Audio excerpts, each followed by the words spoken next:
బీసీలకు 42% రిజర్వేషన్ బీసీలకు 42% రిజర్వేషన్లను కామారెడ్డి డిక్లరేషన్ బీసీల ఐక్యత బీసీలకు ఐక్యత 42% రిజర్వేషన్ ఆంధ్ర పార్క్ లో జరిగే మహాసభను బీసీలకు 42% రిజర్వేషన్ బీసీలకు 42% రిజర్వేషన్ బీసీ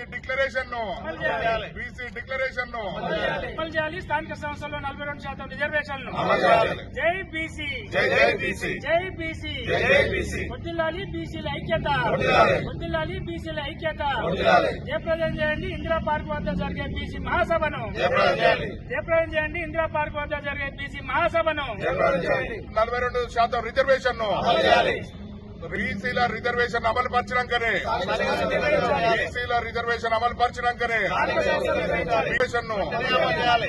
42% రిజర్వేషన్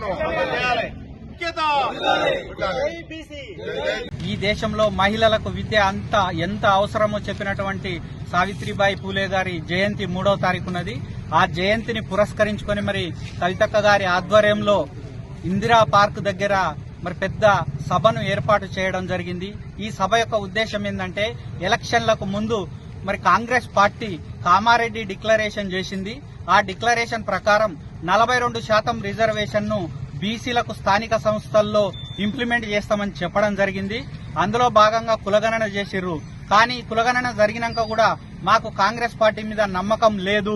వాళ్ళు ఈ 42% రిజర్వేషన్ ని ఇంప్లిమెంట్ చేయకుండా ఎలక్షన్లకు పోవాలని చెప్పి వాళ్ళు ప్రయత్నం చేస్తా ఉన్నారు. ఈ ప్రయత్నాన్ని అడ్డుకుంటానికే మేము ఇందిరా పార్క్ దగ్గర కాంగ్రెస్ పార్టీకి వ్యతిరేకంగా మరి కవితక్క గారి ఆధ్వర్యంలో పెద్ద సభను నిర్వహించడం జరుగుతుంది. ఒకవేళ మీరు గనక 42% రిజర్వేషన్ ఇంప్లిమెంట్ చేయకుండా పోతే మాత్రం మేము తెలంగాణలో ఉన్నటువంటి అందరు బీసీలను బీసీ సంఘాలను ఐక్యం చేసి మరి కాంగ్రెస్ పార్టీ మీద జంగు సైరన్ ను ప్రారంభించి ఓటమికి మేము కృషి చేస్తామని చెప్పి చెప్తా ఉన్నాం. అదే విధంగా మేము బీసీలుగా మేము 60% పైనే ఉన్నాం. ఈ 60% పైన ఉన్న మాకు 42% రిజర్వేషన్ ఇస్తామని వాళ్ళు చెప్తున్నారు. దీన్ని ఏ విధంగా చెప్తున్నారని చెప్పి మేము కాంగ్రెస్ పార్టీని అడుగుతా ఉన్నాం. మరి కవితక్క గారు అభినవ సావిత్రిబాయి పూలే లాగా బీసీల కోసం ఈ రోజు పెద్ద ఉద్యమాన్ని నిర్మిస్తా ఉన్నారు. ఈ ఉద్యమానికి తెలంగాణ బీసీలంతా మద్దతు తెలపాలని చెప్పి నేను విద్యార్థి జేఏసీ అధ్యక్షునిగా మిమ్మల్ని కోరుతా ఉన్నాను.